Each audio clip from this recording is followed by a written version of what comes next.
Assalamualaikum warahmatullahi wabarakatuh. Selamat sore teman-teman Discuster. Ketemu lagi di episode terbaru dari Diskusi bareng Eka Anas. Kita sekarang lagi ada di sebuah rumah di Bilangan Pisangan, Jakarta Timur. Dan di sebelah gue ada Sohib, temen lama, sobat, ini gue udah kayak saudara sama gue, kayak abang gue nih. Ada Yusuf Yulianto, umuran padahal ya. Seumuran, bohong, buset. Kagak, bukan abang-abangan, gila lo. Ada abang. Kalau masukan aneh, pelajarin lah, banyak ilmunya ente, ya nggak ya? Gua makan mulu. Jadi, kemarin-kemarin nih, gue udah, ini apa namanya, ya sebenarnya dari awal kita bukan pergerakan, apa nih, ada gerakan sama anak-anak ya, nih si Ondi gerakan di grup, terus gitu anak-anak tiba-tiba aktif semuanya bersamaan kayak gitu kan. Si Jimmy, si Iya pas soal juga ternyata lagi rekaman lagi kayak gitu. Terus wah ini saatnya nih kita ajak Sohib aneh biar cerita pengalaman hidupnya dibagi-bagi ke ente, biar jadi informasi dan yang bermanfaat. Mbak, tapi kayaknya boleh ditanya Bu ya, nama Taba kemarin dari si kembar ya? Tai babi bukan? Bener bukan sih ya kan? Enggak sih, tampang baik-baik aja sih. Ya ini. Pokoknya dulu pertama aneh ketemu Taba nih SMA 68 tahun 92. Ini masuk kelas 2 ya, anak baru. Di 68 ada tradisinya tiap anak baru pasti digebukin. Pasti pokoknya digebukin deh, lo punya salah apa enggak. Cuma ada dua yang nggak kena, dia sama anak kelas gue namanya Benny. Kalau namanya Benny anak tajir dari Jambi, jadi biar nggak digebukin ditakdir-takdirin anak-anak. Oh gitu. Iya, KH namanya dulu, American Hamburger Menteng. Pinter tuh, jawara-jawaranya ditakdir sama dia. Doi udah banyak teman-teman di SMA 68, terus ngepang sendirian nih nggak ya? Jadi lebih terkesima nih anak, wah ini aneh sendiri, gue bingung mau digebukin bagaimana ya. Gimana lo mau gebukin, tahu-tahu ada satu mobil presida gitu, ada ajudannya, terus ada yang satu orang turun gitu, mukanya masih lecak, duduk sama gue berdua. Orang kan nggak males. Ondi. Benar. Coba kita track back nih Mbak, sebelum di 68 ente di Budut ya? Benar, gue sebenarnya kalau tadi nanya nama Taba, gue pernah kalau di interview sebelumnya gue bilang tuh nama tuh dari SMP sebenarnya Kak. Dia teman gue, temennya Icen juga. Nah salah satunya Icen juga. Icennya paling banyak tuh buat gara-gara sebenarnya tuh dokem-dokemnya tuh anak. Nah, makanya pas masuk, dan kenapa gue nggak rubah tuh nama Taba, nama adek kan pasaran, banyak banget kan. Adek mana nih kan gitu. Pas Taba tuh emang dikit gitu. Akhirnya udah nama itu ke bawah-bawah gitu kan.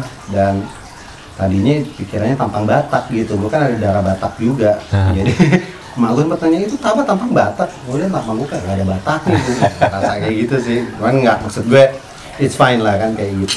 Nah kalau tadi lo tanya pas masuk, ya gue kelas 1-nya tuh sebenarnya gue ada ya daerah dekat rumah gue, karena gue males gitu kan, lingkungan itu aja gue minta pindah. Gara-gara gue punya teman namanya Arifin. Soalnya Arifin. Ipin tuh ceria mulu coy, bilang gitu kan. Namanya Muhammad Jauhari Arifin. Jauharinya DJ ya. Iya, DJ.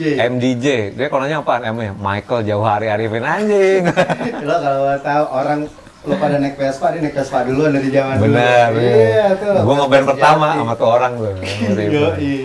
Nah, jadi Ipin tuh yang ngenalin gue sama anak 68, bawain kaset, terus video, tuker-tukeran sama Boris, sama almarhum Gani, sama teman-teman yang di 68 lah. Makanya pas ketemu udah nggak heran gitu kan, malah meradang.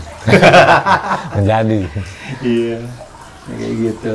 Tapi bener nggak sih Mbak itu nama Tabayil Tai Babi, karena gue dulu dicerita sama si Icen sama si Mbe ya, kalau nggak salah satu lagi kan, Andi Yulianto tuh yang manajernya Fable. Sering dengan lo tuh dulu tuh kan.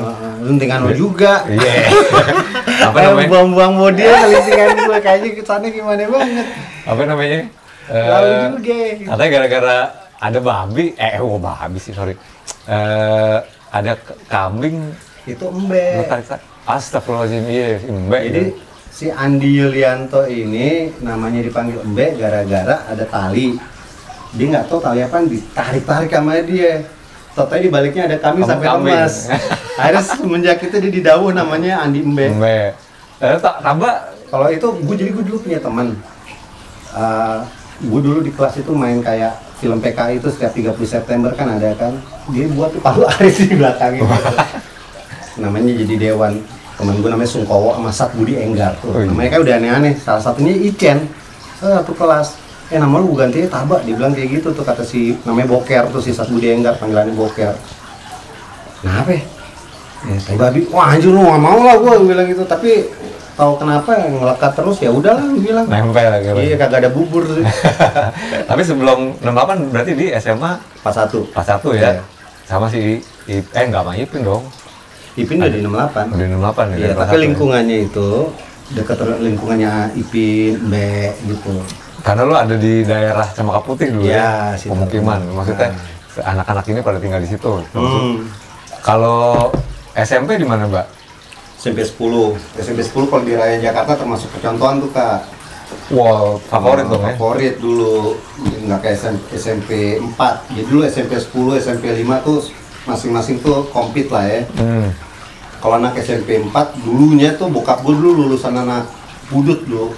Terus sekolah anak menteri, makanya babe gue bilang, lu kenapa nggak ke Budut? Ya kagak tahu ya babe gue sekarang ceritanya Budut ya nggak? Buset, ya gue naik gunung, gimana nggak dicari? Nama anak Bogor setiap itu Budut tuh, pantesannya semua di marking sama doi ya nggak? Jadi SMP 10 itu favorit dulu, gue bisa masuk sana, ada Icen gue ketemu. Nah di situ sama Icen tuh. Gue ketemu Icen, ini orang jago gambar, pakai belum tahu Rapido, dia udah pakai Rapido tipis-tipis gitu, gambarnya cadas-cadas gitu lah. Sama Rotring. Rotring itu bener. Nah dari situ gue ketemu sama Benyo udah di SMA 41 tuh. Kakaknya Icen. Kakak kelas gue. Sekarang doi megang musika ya. Bener, iya. Nah, Benyo manajer musika. Nah dulu gue ngeband bareng pertama kali Benyo, gue sama Icen tuh. Bertiga ya? Bertiga, namanya Marblehead. Oh iya. Iya. Itu dari nama ininya dia kan, kompleknya Puri Mutiara. Iya. Makanya Marble. Iya, gokil gue bilang. Itu lu udah nyanyi di situ? Udah, gue ambil main bass, Icen main drum, main gitar dulu gue, padahal kagak bisa, kena-kenanya aja. Kayak gaya lah yang penting. Benyo kan. ngebahas. Iya. Icen emang drummer dari dulu ya? Drum dia. Bawain apa tuh dulu, Pak? Bawain lagu sendiri, karena kita nggak bisa bawain lagu orang. Serius? Ada EMKE, dulu bareng ada Notna. Not, oh iya. Notna Fable, Tibok, mereka juga udah main. Terus ada siapa? Siapa sih namanya ini, gue lupa. Pokoknya lumayan namanya lumayan ini lah, cuman sekarang banyak banget band di kepala gue, jadi gue skip nih. Budut siapa lagi itu. Jadi bareng-bareng lah dulu. Nah gue dulu bawain lagu-lagu kayak apa ya namanya itu, kayak EMK itu apa ini? Crossover. Nah, crossover dia kayak gitulah ya.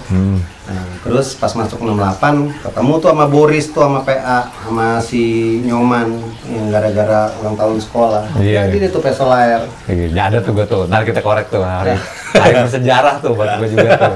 Nah, cuma kita tarik jauh ke belakang lagi, Mbak. Maksud gue kalau Anda ngelihat di ya Anda sedikit banyak pernah main ke rumah lo dulu kan SMA ya. Ente anak terakhir, betul? Iya. Dari berapa? 4. Kakak 3 perempuan semua. Yoi. Lu yang laki paling kecil. Iya. Terus yang ngeband cuma lo, yang istilahnya berkesenian bermusik cuma lo doang lagi ya? Gue iya. Dari keluarga bapak atau ibu ada bermusik ya? Arsitek ternyata. Oh arsitek. gitu. Terus dulu emang gue doyan gambar. Gue inget banget pas lagi sekolah dulu, gara-gara ngeliat Icen, pengen kayak Icen, cuma nggak mampu-mampu. Dia juga kenapa berhenti ngegambar ya sekarang ya? Padahal jago tuh dulu kan? Enggak sih, dia kan masuk landscape juga bareng gue sebenarnya. Iya sih. Iya. Cuman maksud gue sama dia sama-sama gagal di masuk desain. Jadi kalau gue dulu di kampus tuh di Trisakti tanyain, kenapa lo masuk landscape ya. Lu nggak diterima di desain Kak, habis gua langsung.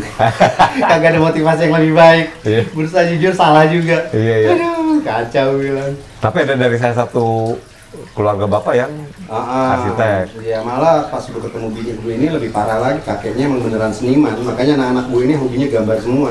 Oh, oke. Iya, malah anak kedua gue umur 4 tahun gambarnya di atas batu, siluet kucing. Waduh, pakai apa tuh? Kapur? Rotring. Sadis. Iya. Hancur dong ininya ujungnya. Enggak, rotring kan ada ukurannya tuh. Yang tebal. Oh, Iya. siluet kucing. Gue inget banget itu umur 4 tahun karena ada fotonya dia lagi begini gitu di zoom sama bini gue. Dan bini gue itu lebih artistik. Dia dulu pengen masuk IKJ tapi nggak boleh sama bokapnya gitu. Nah, kakeknya dia dulu emang hidupnya sebagai seniman dan di keluarganya gue temuin banyak seniman, salah satunya kita panggilnya kakek Jerman. Dia itu di Jerman jadi musisi beserta istrinya orang Indonesia. Sama tinggal di Jerman. Ketika istrinya Tufi, akhirnya dianya dibalik ke Jakarta. Sekarang Dari Tufi apa berarti, Pak? Wafat. Oh, oke. Karena kan di sana nggak ada keluarga kan. Dan yang dibawa ke sini cuma satu, pianonya dia. Gede dong tapi Asli gede. Stand up piano itu yang oke. Cuman maksud gue kan, dia is very sentimental ya. Iya. Ketika dia punya banyak banda di Jerman, dia hidupnya di sono, yang dia bawa balik dia cuma piano itu gitu. Objek ininya kenangannya. Jadi kalau dari garis, bini gue sebenarnya jauh lebih jelas dibandingkan gue. Kalau gue ini kayak sebelum-sebelumnya lebih banyak jadi korban. Jadi lebih banyak ngomong korban tuh di channel Vincent Desta tuh. Tapi kebermusikan lo itu pertama yang nanamin ke diri lo siapa? Maksudnya orang yang ngebawa lo? Gue dulu punya temen musik. SD Kak, namanya Edi Sunarko. Ya. Dan gue sempat bilang di Vincent Desta ketika tanya, Mbak, lo pertama apa? Dan gue inget itu The Purple, sebelum The Beatles The Purple. Jadi ada The Best of The Purple, warnanya ungu kaset gitu kan. Gue inget banget lagu pertama Soldier of Fortune, lagu keduanya itu Child in Time. Dan Child in Time itu lo lihat vibe-nya, gitu kan. Gue bingung nih lagu apaan. Terus doi bilang, nih lo bayarin deh. Dia bilang gue bayarin gitu kan. Dan situ gue dengerin ada Smoke in the Water, The Best of The Purple, itu album pertama yang pernah gue beli gitu. Nggak lama, ya namanya kalau anak akamsi kan ya, dengerinnya Rolling Stone, Beatles, sama ini nih, sama ya The Purple. The Purple sih nggak common ya bagi gue ya. Itu scene musik belum sehebat kayak kemarin metal dan sebelum yang zaman kita gitu. Nah itu gue udah tertanam waktu itu, gue masih SD lo, bayangin kan, gue udah dengerin kayak gitu. Gue inget banget itu 80-an kakak gue dengerinnya AHA, Poem, kayak gitu kan ya. Dia punya koleksi kaset banyak, jadi kalau gue ambilin gue suka diomelin. Gitu. Jadi akhirnya pas gue udah beli itu, gue kecanduan deh tuh. Lebih-lebih ya itu si Icen bawa gue ke Duta Suara, kita beli bareng apa segala macam. SMP tuh ya? SMP situ. Jadi pilgrim banget dulu kita jalan ke Duta Suara beli kaset ya. Oke ya. Diumpet-umpetin karena nggak punya duit, set. Balik lagi udah hilang. Itu gue yakin yang ngambil anak-anak juga tuh. Cuma dokem-dokemnya doi. Tapi temennya tuh siapa? Winarko ya siapa? Edi Sunarko. Edi Sunarko. Yang pertama mengenalkan tentang musik, dan dia waktu itu hobinya breakdance sebenarnya. Nggak ketemu sih, dan gue nggak bisa breakdance, gue cuma ngeliatin dia gitu, kepala di bawah muter-muter, wah gila. Wajib. Lo cukup hipster kayak anak kayak dulu ya untuk zaman dulu. Iya. Masih kontak sama dia? Udah enggak, gue udah nggak tahu di mana. Nggak tahu juga orangnya. Iya. Habis itu lo eksplorasi sendiri dong, kayak nyari sendiri atau mungkin ketemu siapa lagi gitu yang sebenarnya Icen sih, Chandra, lebih banyak di Chandra lah, Nuclear Assault, SOD, MOD, kayak gitu tuh banyak tuh dari dia tuh. Akhirnya perjalanan eksplorasi sama si Icen ya? Icen, ditambahin kayak kaos skate, itu kan dunia baru yang gue baru tahu kan. Skateboard ya? Tadi dari mana baik kalau dia? Dari Benyo. Kakaknya tuh? Benyo dulu kan gabungnya kalau nggak salah Polonia sama anak Kemol. Oh gitu. Betul, di Poli ya. Dan kita dulu udah dapet majalah Tracer, ngeliat ada Reference, ada Black Flag, ada apa kan dari sana, terus ada Skate Rock. Skate Rock tuh gue dapetnya dari anak-anak 68. Itu dari teman-temannya Buluk tuh sebenarnya tuh dulu yang lebih suka di daerah sana. Mas. Iya. Gua dulu ada tanda tangannya kan, namanya kan Reza Canda Kulak. Betul. Kelihatan keluar sama Melvin Tino. Nah, itu Kalau tukeran. gue juga dulu belajar dari Tracer, Mbak. Dari temen gue ada namanya Bogi namanya. Tapi dia seringnya ke anak follow-nya itu. Waktu SMP bawa tuh majalah. Itu emang dulu Bible-nya. Iya, Ini ya, bisa kayak gue dibilang belajar Bible. musik ya. Iya, iya. Dulu gue ingat banget Wido. Ya. Dulu oke. Baba pang-pangan dulu kamarnya Michael Jackson tuh Kak posternya. Oh iya, iya, iya. Enggak, gue Sempet ingat goyang dulu bener. ya? Itu gara-gara kakak gue dulu sampai hari ini gue suka lagu band. Iya, iya. Ya, band sama satu lagi, band itu kan Tikus ya. Benar, iya. Aduh, itu lagu gokil itu. Melankolis ya. Ada satu band, satu lagi gue lupa judulnya apa. Jadi gue nyariin karena Michael Jackson tuh mukanya berubah kan. Benar. Nah itu gue completed tuh. Dulu zamannya orang punya poster naro Rolling Stone, gue udah dengerin The Purple, gue Michael Jackson yang gue taruh mukanya. Karena gue ngeliat dari hidungnya berubah, sampai kulitnya berubah. Dari ireng sampai putih ya. Oh iya, buset loh. Gokil, tapi gue nggak berapa intunit ke lagu-lagunya, gue cuma tau dari kompilasi yang kakak gue itu. Oh, oke. Iya, gue ingat tuh sampai terakhir tuh band itu lagu gue masih suka sampai sekarang. Ah. Coba lo cari deh yang lagu band tuh lo dengerin. Ada tuh emang di album pertamanya kan, Myanmar Music kalau nggak salah band tuh. Tapi itu bagian dari repertoire yang membentuk lo juga lah gitu ya. Ya. Waktu lagi kecil. Di SMP sama Icen gitu dulu mulai kayak ngebentuk gimana musik yang ya pilihan lo sebagai generasi lo mungkin ya. Dulu sebenarnya kita sempat ke beberapa kali acara metal saya Icen tuh. Zaman Sepultura, terus kita lihat abang-abangan kita ada Krishna Sakerhead. Wah, pokoknya dulu pengen banget kita punya baju barong tuh warna hitam lengan panjang. Gila. Nah, itu dulu sempet gue ngikut gitu kan, celananya jeans yang ketat gitu, terus pakai Converse. Itu SMP tuh gue inget banget. Kita cari bajunya di Blok M. Oh, Pasar Raya Atas, lantai 4. Iya. Di sana tuh udah ada tuh kos-kos punk. Betul, iya. Dan lebih gimana, cuman kan zaman dulu yang lo tahu itu yang lebih Tequila up, Pondok Indah dulu. Gitu kan. It's something like more personal walaupun optionnya udah ada di sana gitu kan. Dan banyak juga beberapa yang kita beli dan kita belum tahu gitu. Gue inget banget gue dulu punya kaos skate itu N-Track sama siapa jadi satu. Dalam satu kaos, maksudnya kayak kaos dan ini. Dan itu ada papannya di sini. Jadi kaos ini ada sama Public Enemy. Gue rasa itu. Bring the Noise. Iya, cuman dia ada papannya, ada gambarnya di sini. Itu keren banget sih, udah buluk gitu. Pas pertama kali beli, cuman ukurannya kecil banget. Dan itu cuma karena suka printnya doang.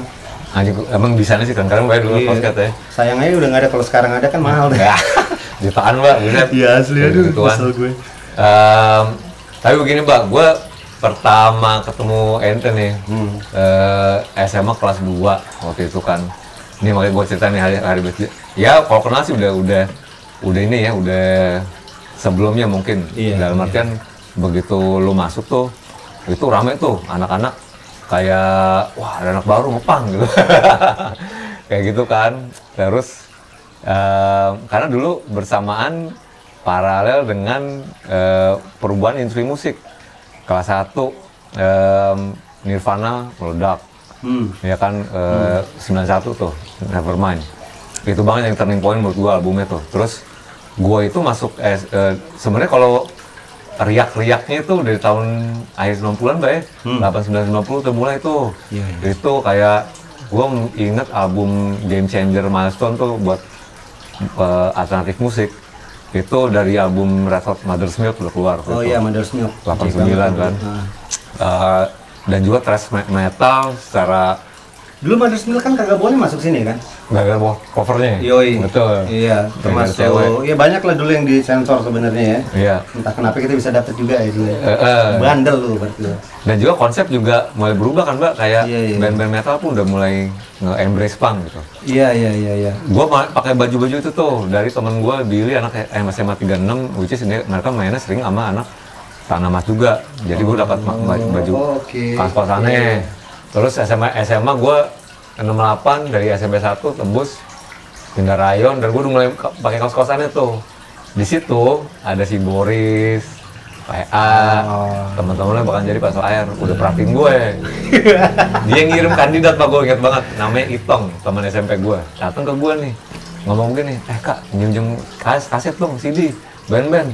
Gue bilang, anjing, gue temenan banget lo Tong. SMP sama dia nggak pernah ngomongin dia, tiba-tiba sama gue minjem kaset. Pemain banget buat siapa ya? Ya buat gue, dia bilang gitu kan. Mau dengerin apaan lo kalau gitu kan? Anak basket kok minjem kaset gini-gini. Oh ya, oke. Nggak taunya sih, Tong disuruh sama Boris. Boris sama racun loh. Iya, gue ingat di SMP dulu, di belakang kantin SMA 68 udah tulisannya tuh, Functional Idiots. Ush. Oh iya, gue ingat itu. Gengnya dia. Iya. Sama si PA, namanya udah striking banget kan, idiot yang punya fungsi. Siapa ini ya? Nggak tahu dia orang. Terus pas akhirnya gue kenalan, baru dia ngomong, gue tuh dulu mau minjem kaos sama kaset sama lo, dia bilang gitu, karena lo dari kelas 1, kaos lo udah aneh-aneh, dia bilang gitu. Iya. Zaman dulu lo jadi poster nggak mungkin, coba ya, nggak bakal bisa lo jadi poster, ketahuan lo kalau jadi poster, karena kaos lo ya, Kaos sih, identitas dia dari kaos lo bener. aneh, wah ini pasti aneh nih anaknya gitu. Begitu juga papa ini, masuk-masuk bajunya Sex Pistol, nggak inian, terus akhirnya udah pasti ketemu tuh sama ininya. Lo akhirnya gimana ketemu sama Boris? Iya gini, dulu gue sebenarnya ketemu Ondi dulu di luar. Gue udah komunikasi pas masuk ke 68. Yang di IKJ ya, ketemu di IKJ. Iya, yang gue cerita di IKJ waktu dulu kan. Terus Boris waktu itu dia udah pakai baju Kamsaker. Wah, udah aneh-aneh sih gue lihat gitu di RI segala macam. Cuman gue nggak tahu hubungannya mereka berdua ini, karena pas kita ulang tahun sekolah tuh ya Presto Live dibentuk sama Nyoman sama Boris ya udah cuma segitu doang kan. Cuman happening perwakilan kelas 2 kita dulu kan. Nah pas gua sama Ondi nih gue lihat ini juga kok lebih gimana gitu. Gua bawa Icen, dan Icen hari pertama sama Ondi emang ketemu juga waktu itu, main ke Slamet Riyadi. Dia udah banyak lot of thing in common, kayak main skateboard bareng sama suka. Terus dia zaman dulu abang-abangannya dia juga main softball ya. Abang-abangnya si Ondi? Ondi, anak slammer gitu. Jadi emang mau udat ya? Iya, kayak gitu. Dan di 68 kan juga ada softball kan dulu. Betul. Kan. Orang gue dulu madol diajak sama teman anak-anak sos nonton softball, padahal gak ngerti. Yang penting eskul gaul dulu. Pokoknya pas gue bawa Boris sama anak-anak nongkrongnya sih di Duren Sawit tuh, di rumahnya Boris tuh. Tapi lu dari pas begitu masuk memang dia yang approach dulu si Boris? Enggak, PA. PA dulu? PA kan sekelas tuh sama gue, dan yang gue incer waktu itu ke TPA yang paling bandel mana yang gue bilang, Batara ada. Batara lagi naik gunung. Pas gue balik gitu, tuh anaknya gue langsung kenalan. Gue ingat balik itu dulu SMA kan baju selalu tipis tuh, jadi di dalam tembus kelihatan tuh sakitnya. Karena kalau ada coretan-coretan dikit pasti ngeliatnya di tas, ya kan. Usahanya kayak gitu buat jati diri. Nah, gue ketemu Batre, ngobrol cuman sebentar. Gue ketemunya tau si Batre udah di rumah Ondi. Gue main ke rumah Ondi karena Ondi waktu itu bilang, Mbak ada black hole nih, mau ikut nggak? Apaan tuh nih? Tempat pub ya. Gitu, pub gitu deh. Dia bilang gitu. Disitulah akhirnya rame tuh anak-anak segala macem, termasuk anak-anak 68 pada ikut ke black hole. Nah itu awalnya kayak gitu tuh dulu tuh. Iya. Tapi si PA yang pertama approach lu untuk kita lagi bikin band nih, lu jadi vokalis dong gitu ya? Iya sih, kayaknya kayak gitu sih. Yang dulu paling ini sih sebenarnya antara Boris sama Nyoman tuh sama stubbornnya menurut gue. Iya, kan gue anak baru kan, gue masih adaptasi kan ya. Iya. Tapi kalau si Boris ini emang udah yang udah yuk kita ini kayak gitulah. Oh ya udahlah gue bilang kan. Pengennya sih bawain ini skitro, cuman kan suara kagak yang bener loh skitro. Tapi gue inget itu manggung pertama tuh 17-an tahun 92 Pak ya. Uyoi. Itu pertama kali pas saya manggung, dan gue udah ya kurang lebih udah dekat sama anak-anaknya. Terus kita semua kan kelas 2 kita ya.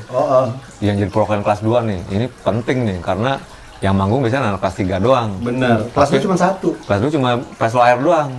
Gitarisnya si Nyoman, Planet Bumi. Terus kita semua ini banget tuh, semangat banget tuh. Begitu lo, sebelumnya ada si Reja ya namanya, band kelas 3-nya bawain Red Hot Chili Peppers. Oh, iya. Udah gitu, kita udah rusuh tuh, anak kelas 2-nya Sleman. Oh. Langsung sama ininya di berhentiin. Iya. Cuma sama si Reja kata, biarin gue, nggak apa-apa nih anak-anaknya gitu kan. Oh.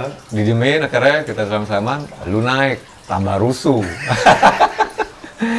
Ingat banget nih main, terus wah gue di mata gue tuh yang kelas 2 anjing keren banget nih bandnya. Udah gitu gue juga bagian dari ini, terus Sleman diberhentiin sama guru. Oh iya. Sempet kan diberhentiin, pokoknya kamu kalau mau lanjut nggak boleh begini yang nonton katanya. Ada udah terusin ya kan.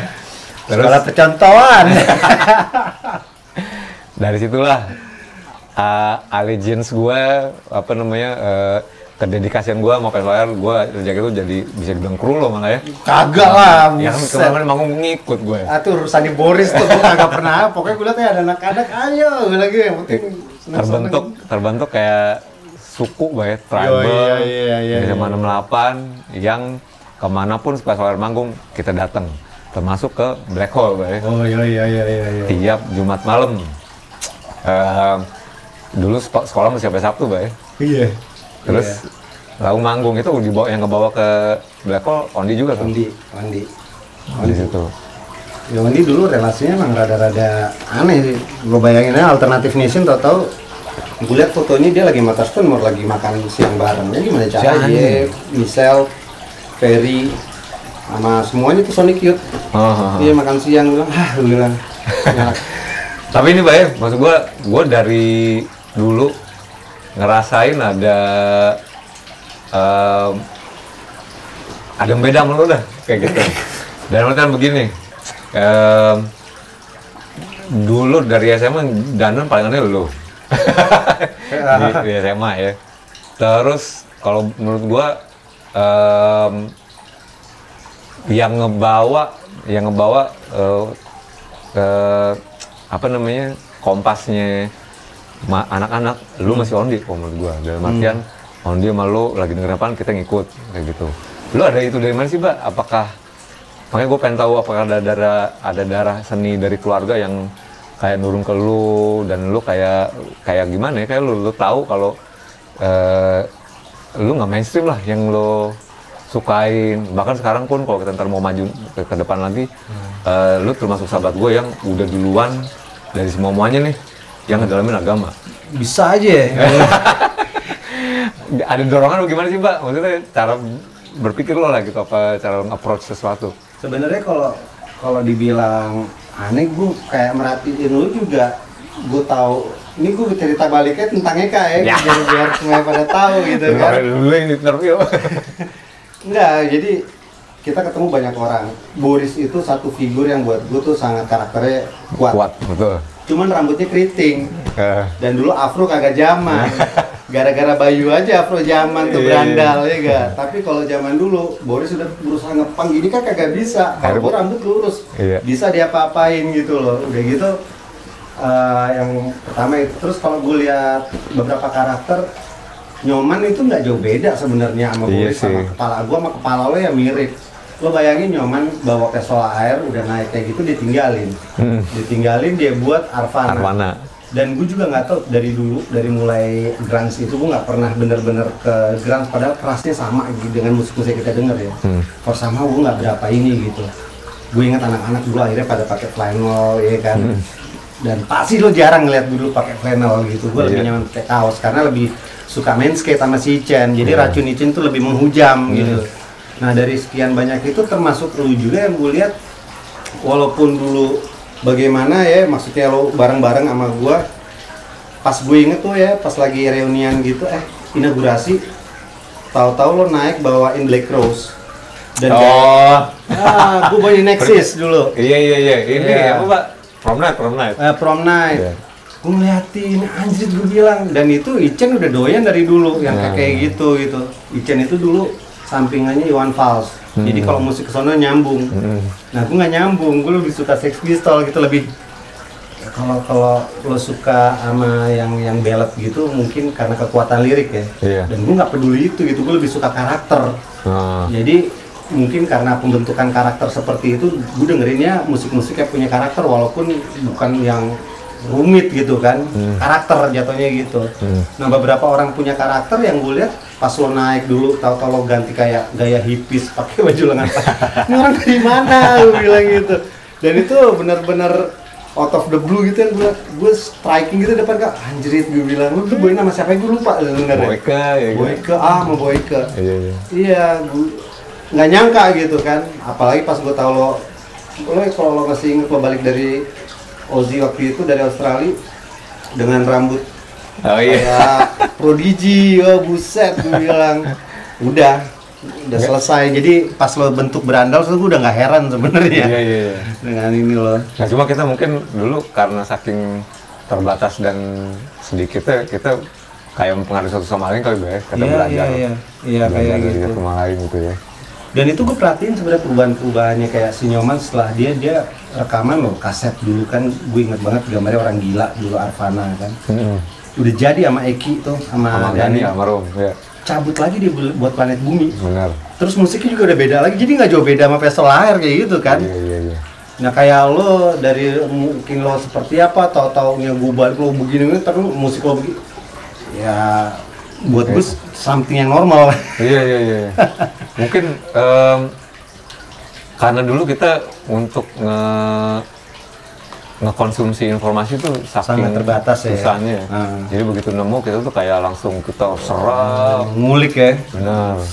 Cari patinya terus nemuin baru lagi kita adaptasi lagi gitu. Dan kebetulan yang kita dengar dan kita lihat itu selalu nyambung dan kita tahu rootsnya seperti apa.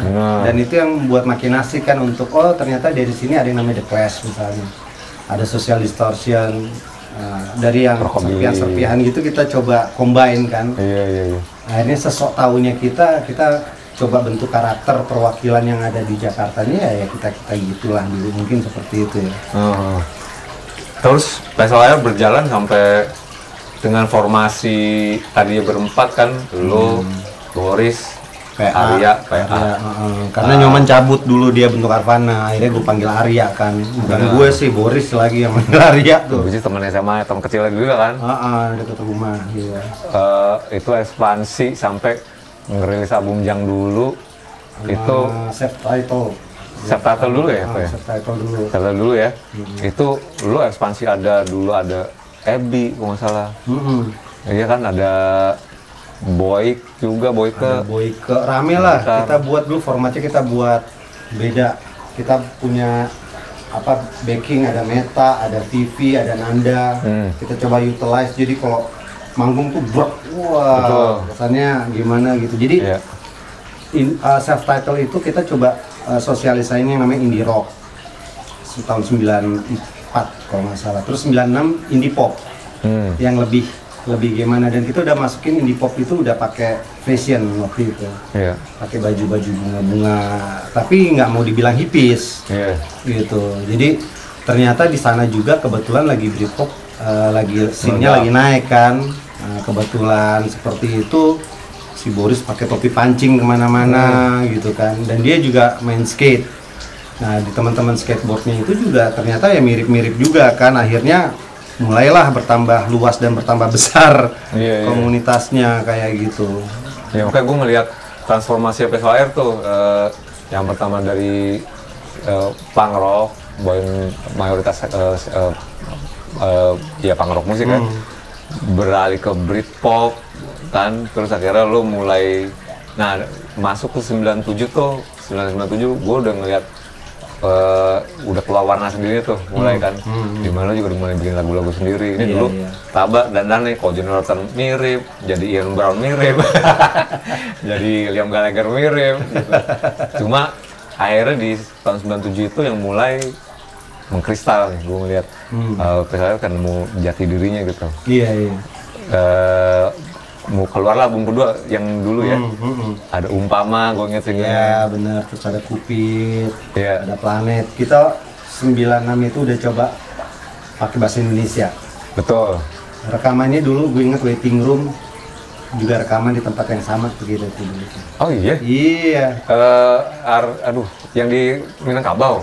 Iya. Lalu kebakar lah kan sama kita Master Lo, gua aja masih lihat Master Lo itu kebakar kan Master Lo. Ya gua nggak tahu deh, memang Iya, kebakaran masternya tapi. kebakar. Sama.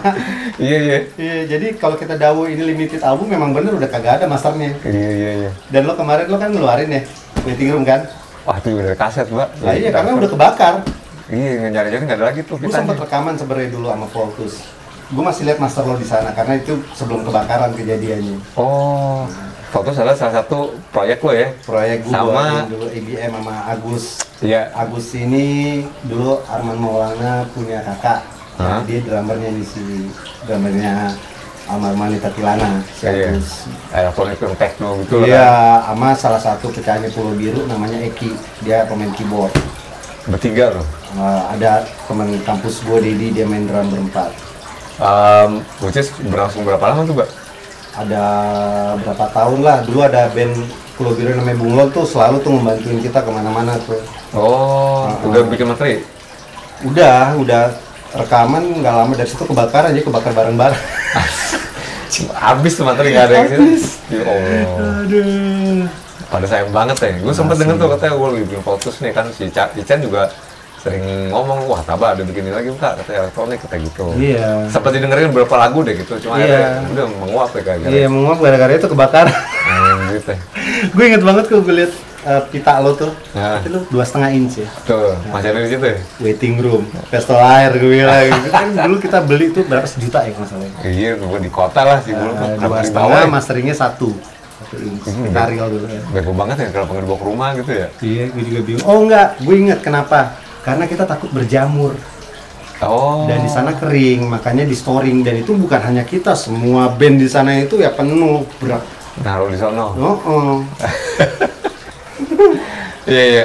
Tapi di situ lo udah mulai ngerilis album, lo juga masuk ke landscape yang lo bilang tadi karena nggak bisa ke seni ke IKJ atau ke seni waktu itu kan udah populis lo kan mbak. Iya. Gila masuk IKJ boro-boro. Iya. Di sama orang tua dilarang itu kebanyakan. Iya. Akhirnya ambil Landscape Sakti ya. Gitu. Itu bener pure karena lo gak terima di desain bagaimana? Enggak, dia gue nanya sama temen gue, lo kalau inget anak cheerleaders kita anak 68 namanya Ebi, inget gak? Almarhum. Ingat, cewek. Cewek kan? Iya cewek ya.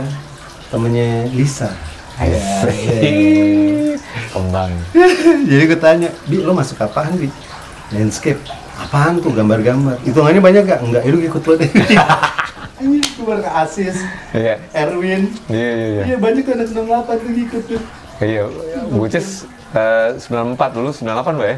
Ya karena gue pas masih pengen coba gambar gitu, tapi kalau gambarnya ini lebih pada arsitektural gitu. Gue inget Icen bilang lo lulusan dengan nilai terbaik di angkatan lo. Betul nggak? Kebetulan. Ya, aku lo. Kebetulan. Karena dia bilang, wah kak anjing sih katanya presentasinya dia bawa dupa, ini dupa dari dulu udah dibawa-bawa nih. Andalan dia nih.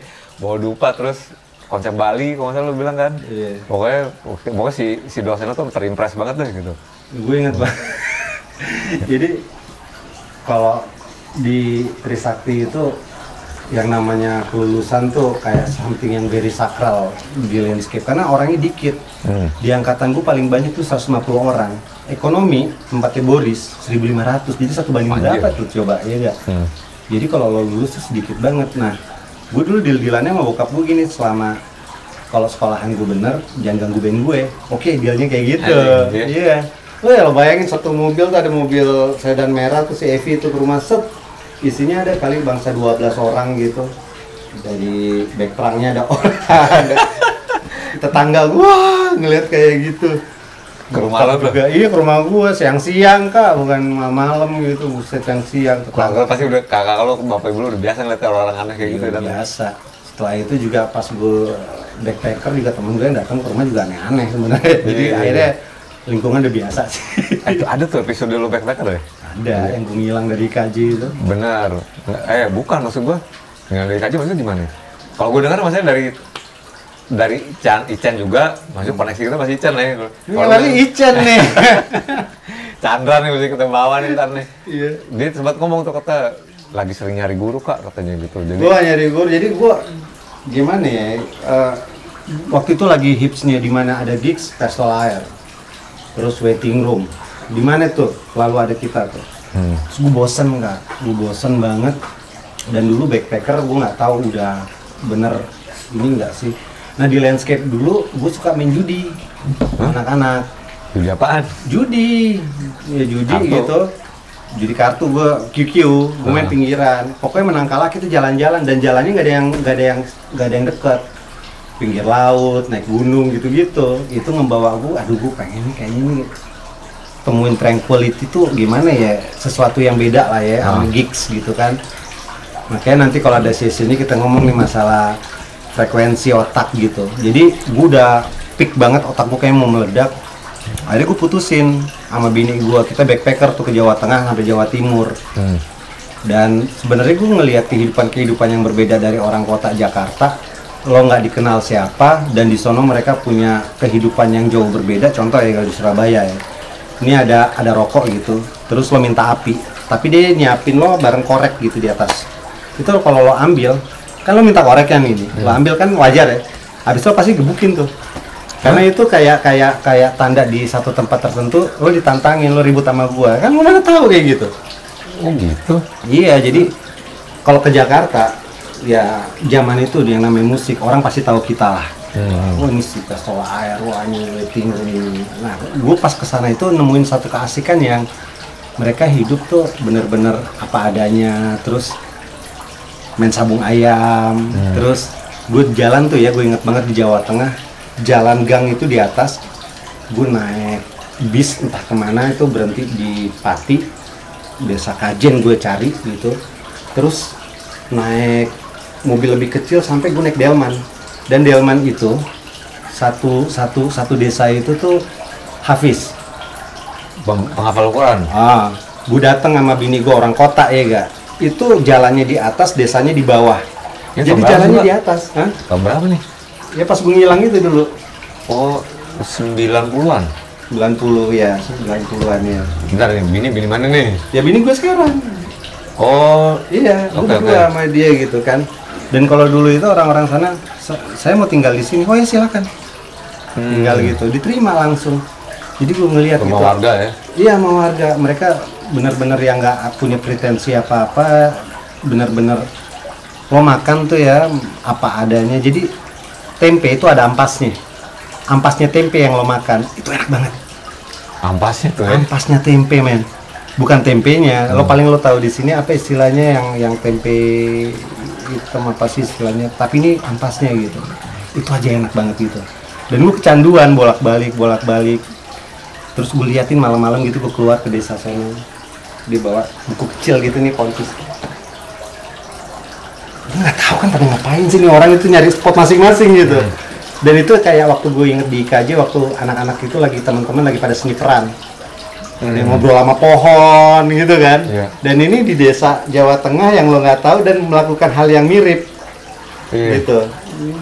Itu ngapain gue bilang? Oh itu lagi ngafal mas gitu. Dan gue dulu namanya Cak Adip di Jawa Tengah itu, gue bermalam berapa hari di situ. Pas gue balik itu, gue pengen lanjut ke Jawa Timur. Pas lagi ada satu orang lagi dites untuk kelulusan hafalan Quran waktu itu. That's very blow my mind lah ya. Gila gue bilang. Lo bayangin ayatnya segitu banyak dan dia bisa di luar kepala kan. Dan dengan cara menghafal seperti itu di depan pohon pisang, di bawah lampu setir ya, apa sentir? Kayak petromak gitu ya? Gitu-gitu.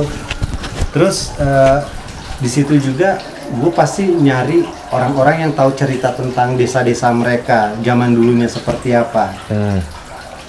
And it's very blowing my mind. Jakarta is something kan yang lo tahu nih, orang ngelihatnya Jakarta gitu kan. Dan di sana nggak kalah hebat gitu dengan ceritanya mereka. Cuma apa namanya dari aspek yang berbeda gitu ya. Iya, dan mereka juga ngejalanin hidup. Nah di situ senior gue udah sama kelakuannya sama gue, dia udah nyampe, udah di Malang, udah berapa tahun gitu, anak-anak 92. Dan banyak, gak hanya gue, Agus, yang anak-anak Voltus ke sana semua juga. Untuk mencari alternatif lifestyle dari Jakarta. Lifestyle sebenarnya cuma sebatas itu. Tadinya. Akhirnya kecanduan, sampai sekarang kita hubungan kayak saudara gitu kan dengan mereka. Biasanya setiap Desember gue ke Malang, ketemu lagi. Dan mereka tuh yang benar-benar apa ya, pinter, asli pinter.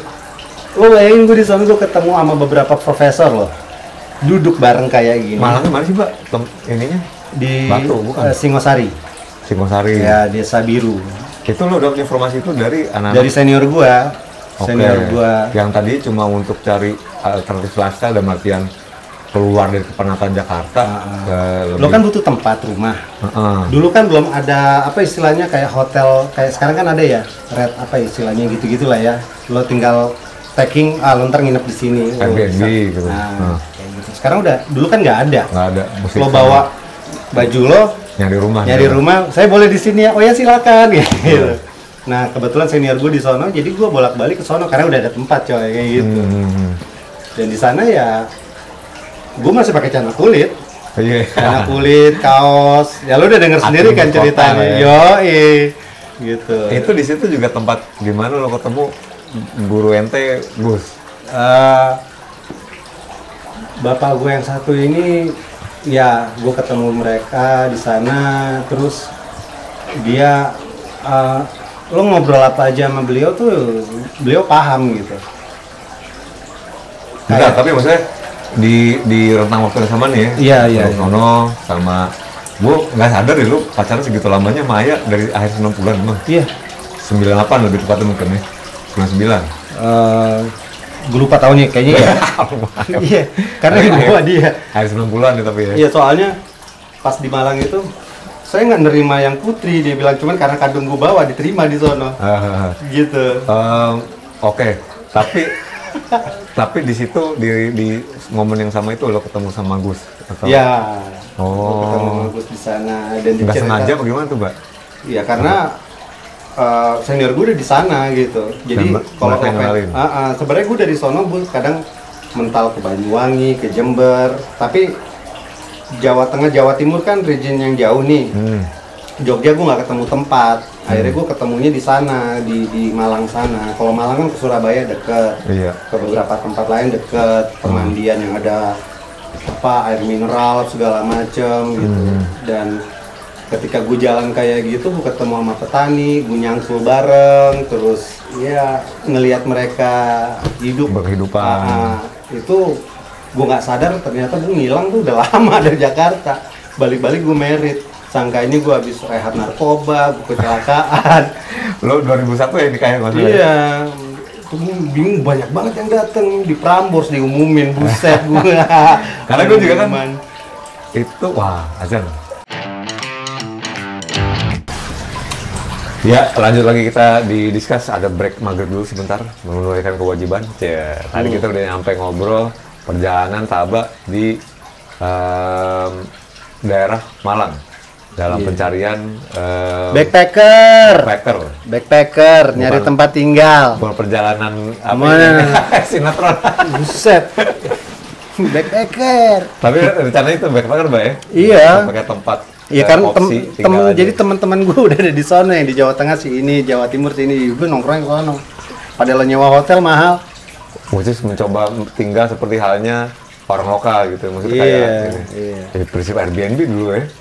Udah dijalanin, kan Airbnb juga bed breakfast, ngebawa orang biar lo ngerasain sebagai lokal gitu di situ. Itu dulu malah si Mbak itu datang itu dari tim dari Sydney ke sini, pengen kan dia yang buat outdoor festival yang di Senayan itu Mbak sama teman-teman. Oh iya. Waktu masih megang Tanjung Lesung itu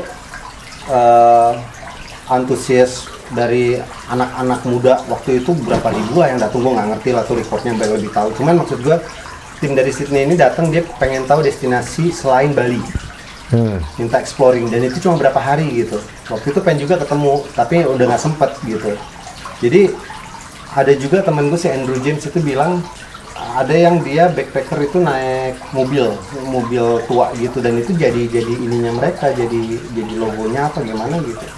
Jadi Indonesia ini memang jadi salah satu tempat. Gue inget waktu gue di Samoa, temen gue itu arsitek, dia dari Los Angeles, kan itu kota yang benar-benar gemerlap lah ya. Dia anak server. Di situ tuh di Quicksilver waktu itu edisinya gue lupa, what's do what's done buat server kalau di Indonesia. Dikasih tahu tuh yang kayak gue bilang tadi tuh cara-caranya, dan itu dipetain se-Indonesia men.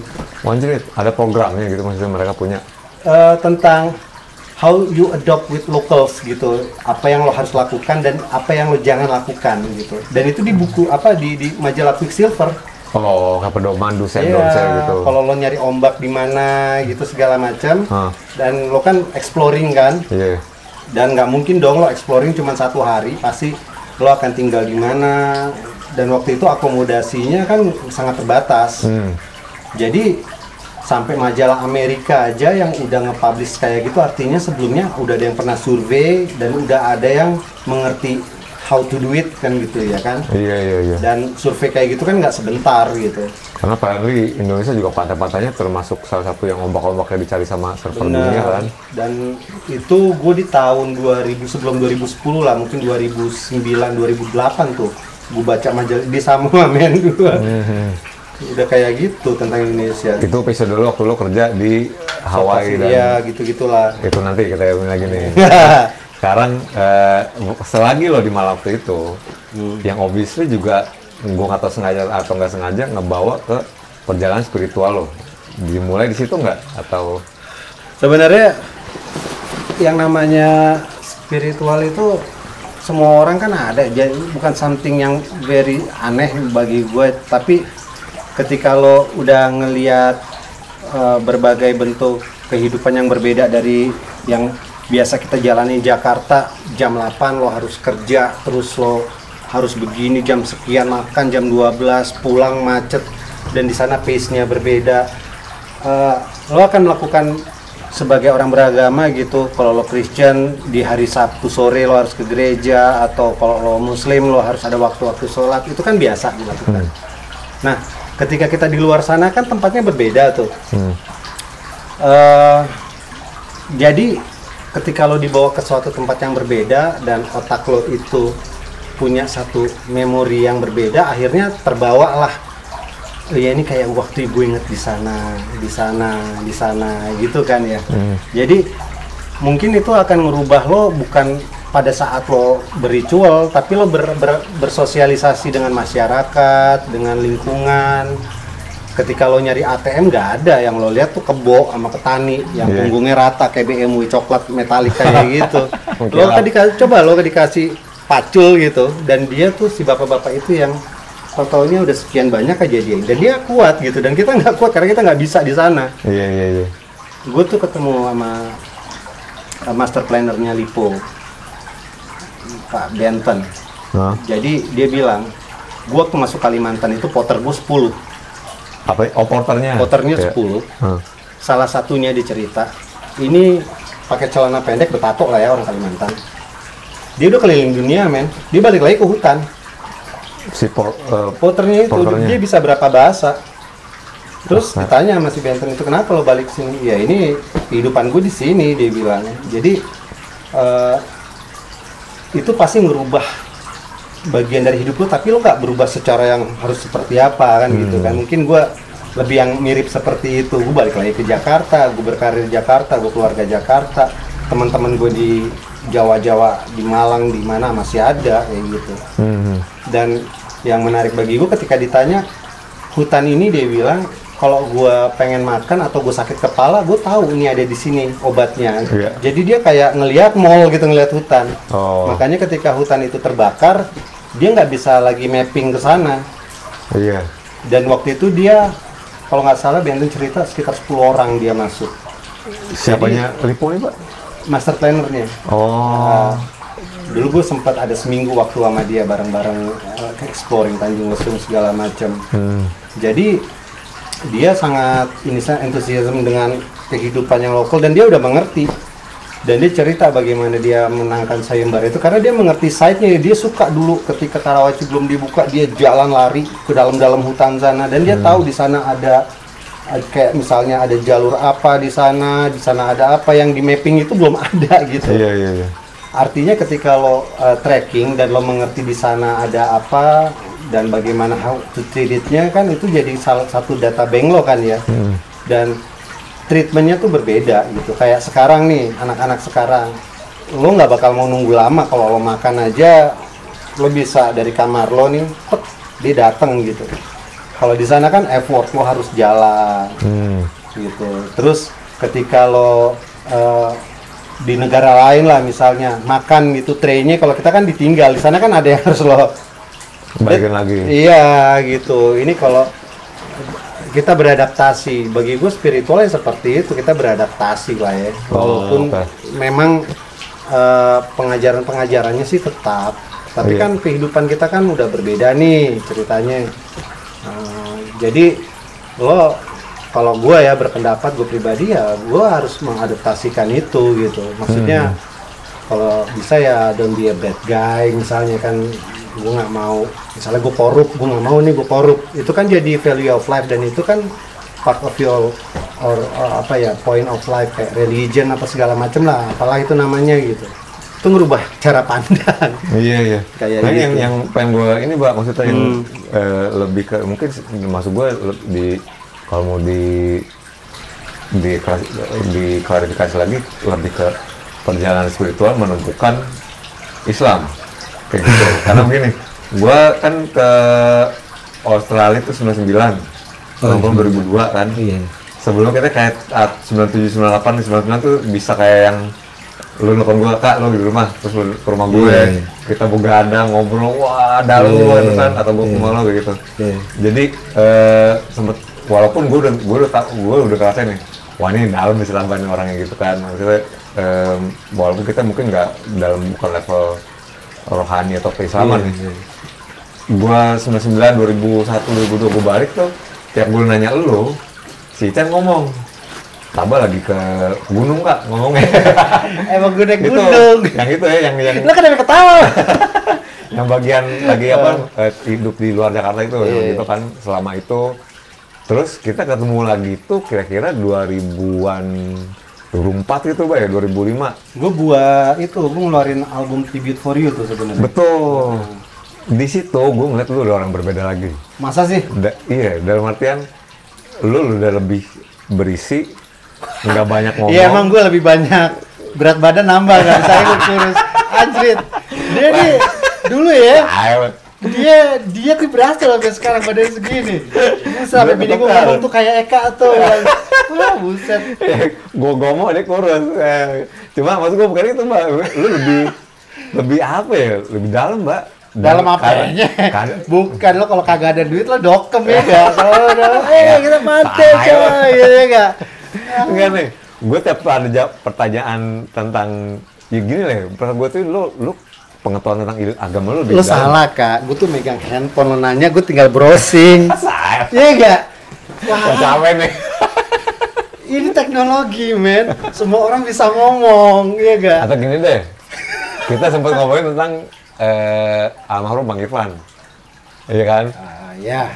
Ente sempat ketemu sama dia kan, maksudnya gue malah nggak pernah ketemu secara pribadi, tapi gue mengagumi ininya dia. Ya, ini gue sengaja pakai baju ini emang karena gue tribute to Irfan Rotor.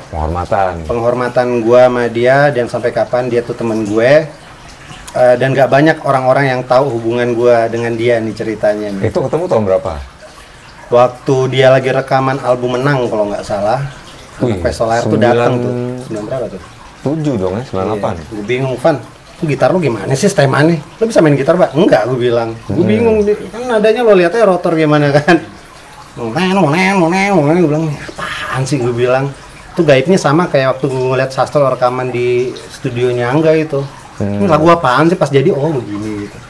Jadi, gue tuh ngagumin Irfan ketika gue main ke rumah Meta. Dan gue nemuin kaset 11 Keys. Wih, gila, kubah masjid retak gitu cuy. Irfan waktu itu kita konkol, waktu itu dia masih di US, ngobrol-ngobrol sebentar, tapi kan emang koneksinya nggak bagus ya, ngobrol-ngobrol sebentar. Intinya dia masih di sana, Met buat gue bilang gitu. 11 Keys itu masih metal, tapi pas gue lihat album yang terakhir itu buat gue sih bukan metal ya, lebih kayak industrial bagi gue ya.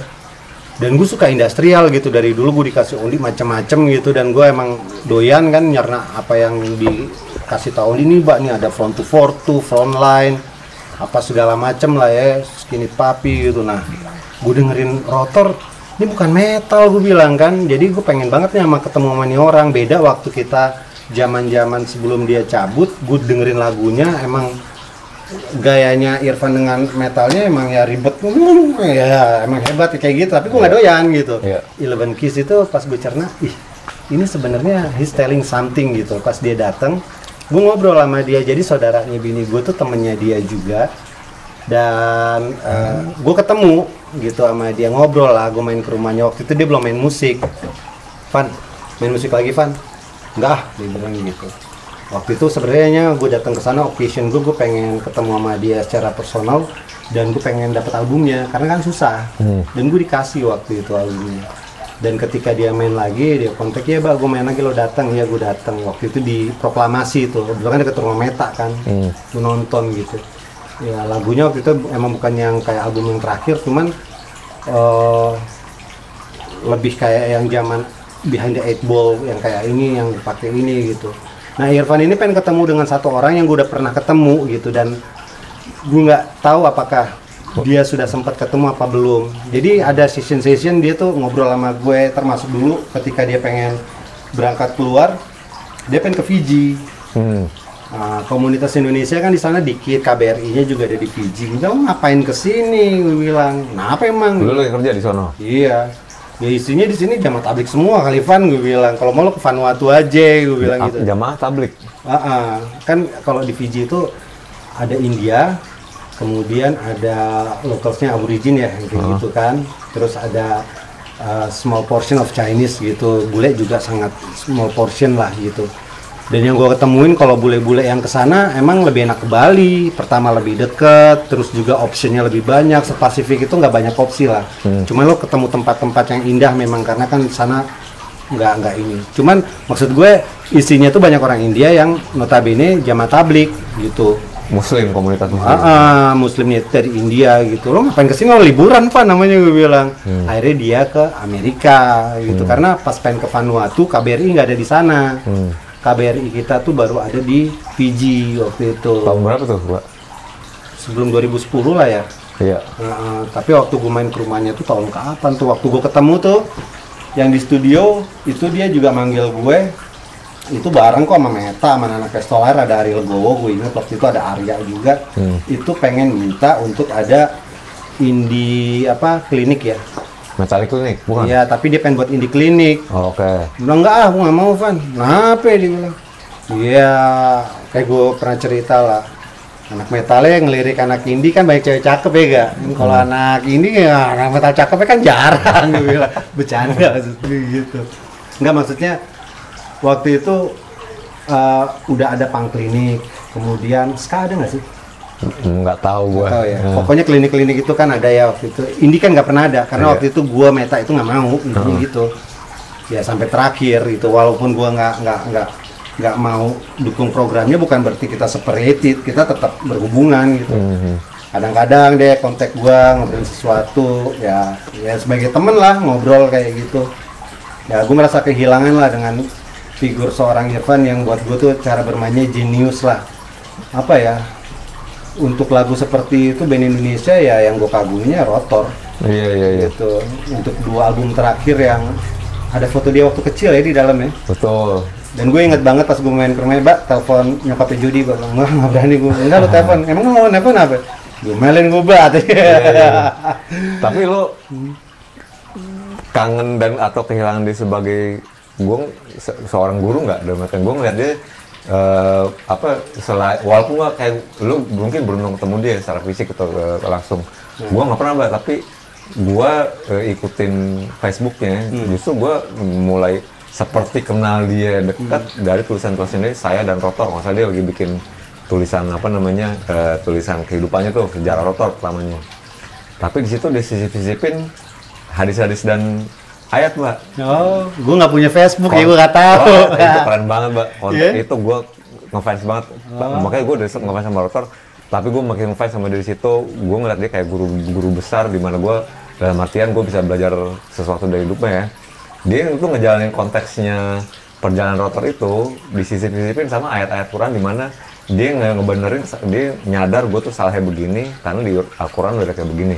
Dan gue belajar juga dari situ sama dia tuh. Ya memang dia waktu itu mention, gimana Mbak, impian gue untuk jadi band pembuka Metallica, gue udah pernah dibilang waktu itu sempet ke gue kan. Dan itu salah satu impian gue dan gue udah tercapai. What else dia bilang?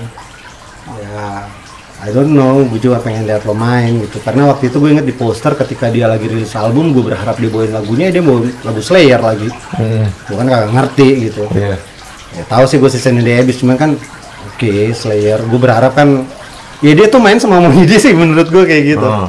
Cuman yang gue tahu Irfan itu seorang figur yang dia memang punya apa ya, vision ya. Dia punya vision, dia tahu harus seperti apa, dan dia masa bodoh orang ngomong kayak gimana terhadap diri dia gitu. Dan gue ketemu figur-figur orang seperti dia tuh banyak. Salah satunya yang sebelah gue juga sama juga ketika gue melihat lo berandas gitu. Gue ingat waktu kita lagi ulang tahun, gue nggak bisa datang, nggak dapet tiket, dan gue ngelihat lo semuanya pada pakai jadi baju, jadi cewek, jadi baju gitu. Ini otaknya ini pasti Eka nih, gue bilang kagak mungkin yang lain. Gue bilang ini otaknya dia ini pasti. Tahu-tahu yang lainnya lagi ya seperti itu, gitu. Irfan juga dengan kondisinya yang gue kenal ketika dia hijrah, dia masih mau ngobrol, dia terbuka, dia datang ketemu gue di Cilandak bareng Meta segala macam, dia cuek aja, dia nggak ngerasa ada yang aneh bagi diri dia, gitu. Dan I'm really respect gitu, bahkan dari komunitasnya sendiri menerima dia, memang you are the leader bagi gue gitu ya, walaupun nggak ada di komunitasnya dia. Irfan tuh pionir menurut gue. Iya, baik pionir, baik juga visioner untuk dia buat lagu-lagu yang sampai hari ini bagi gue inget tuh ada judul lagunya Nadia tuh. Ya betul, dari Tagalog. Begini aja lah bang. Musik komersil. Iya gitu. Jadi dia juga udah pakai alat-alat nih. Gue ngeliat dia rekaman juga nih, apaan sih Van? Gue bilang kayak gitu. Iya. Cengir aja. Dan gue kenal figur dia tuh bukan orang yang sombong gitu loh. Betul. Iya. Ini nomor handphonenya masih ada, mau gue bilang. Ya. Ya, gue ada relevansinya, Mbak, karena kenapa ya?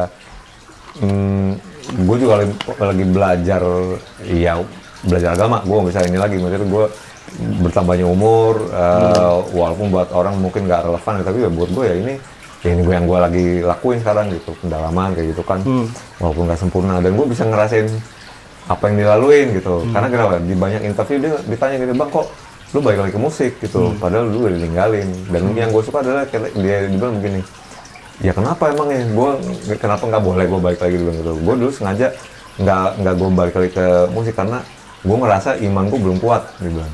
Kalau gue balik ke musik, dia bilang, dan iman gue belum kuat, gue bisa mencong lagi gitu, bilang. Gitu. Nah sekarang gue udah nggak ada yang lebih tahu dari gue selain dari gue sendiri, dia bilang. Sama yang di atas, dia bilang.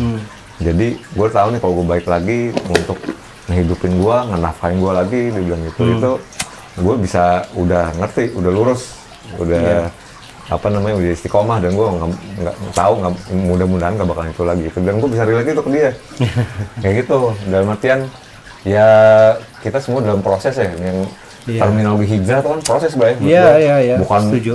Gue hijrah dan gue nggak bakalan melakukan dosa lagi, nggak kayak begitu menurut gue.